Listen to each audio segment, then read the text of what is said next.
चाहिँ मेरो प्लान्टहरूलाई छोडेर गएको हप्तादेखि 10 दिन भयो र त्यसको रिजल्ट हेर्न सक्नुहुन्छ। यहाँ चाहिँ येलो लिफहरू पुरा आएको छ। यो येलो लिफलाई चाहिँ हामीले यतिकै छोड्नु हुँदैन। यो चाहिँ येलो लिफ चाहिँ यसरी हामीले निकाल्दिनु पर्छ। यहाँ हेर्नुहोस् है, म चाहिँ अब यो येलो लिफहरू यसरी निकाल्दिन्छु। तपाईहरुले यसरी निकाल्नु भएन भने चाहिँ यसको भित्र जरामा चाहिँ यही सडिएर फंगस लागेर चाहिँ तपाईको प्लान्टहरू चाहिँ मर्नु सक्छ है। त्यही भएर तपाईहरुले चाहिँ यहाँ फोकस गरेर त कान्छु यसरी चाहिँ तपाईहरुले येलो लिफहरू चाहिँ यसरी जति सक्दो हुन्छ यसरी निकाल्दिएर चाहिँ यसलाई टक्कै यसरी गरेर राखिदिनुहोस्।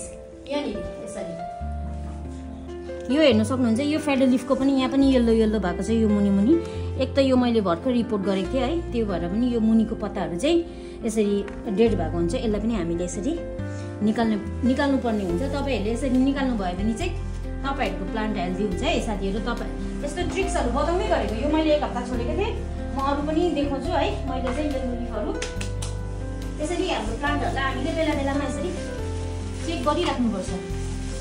यो हेल्दी नै छ यसरी है। अनि हेर्न सक्नुहुन्छ यो पत्तामा अलिकति छेउमा ल्याएर खान्छ। यो पत्तामा चाहिँ पुरै माथि माथिबाट यसरी हेर्न सक्नुहुन्छ। यसरी धुलो लागेको छ। यो डस्ट पनि हामीले पुस्नु कि त हामीले मजाले स्प्रे गरेर पखाल्नु पर्छ। यहाँ हेर्न सक्नुहुन्छ पुरै सेतो सेतो भएको छ। यो चाहिँ मैला छ। यो पुरै धुलो लागेर माथि डट्स लागेर यस्तो भएको यो यस्तो लिफहरूलाई पनि हामीले यसरी निकाल्दिनु पर्छ। माया गर्नु हुँदैन। अगर माया गरेर राखिराख्नु भयो भने चाहिँ तपाईहरुको प्लान्ट मर्छ साथीहरु है। त्यस्तो नगर्नुहोस्, हेर्दै गर्नुहोस्। मरेको पत्ताहरू निकाल्नुपर्छ।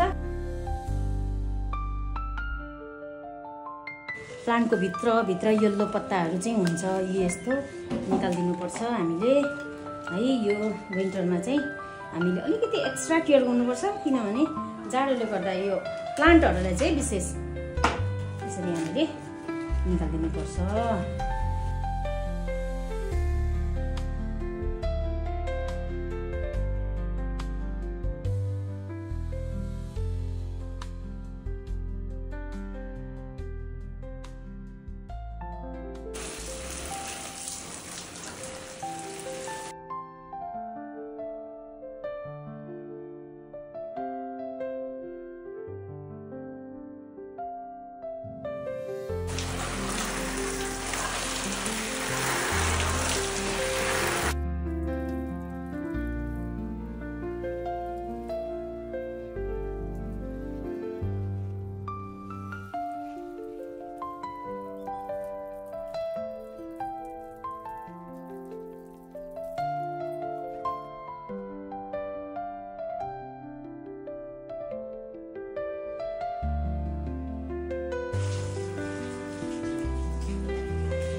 आज चाहिँ मेरो पातहरू पनि यति क्लिन भएको छ है, यति हेल्दी देखिएको छ। हेर्न सक्नुहुन्छ टिलिली बलेको छ है। अब 1 महिनाको लागि चाहिँ नभए पनि 15-20 दिनको लागि चाहिँ मेरो प्लान्टलाई अब यसलाई टेक केयर पुग्यो। किन भन्नुहुन्छ भने धुलो मैलोहरू पुरा भएको हुन्छ नि त। फाइनल चाहिँ यस्तो भयो। ह्याप्पी हेल्दी प्लान्टहरू।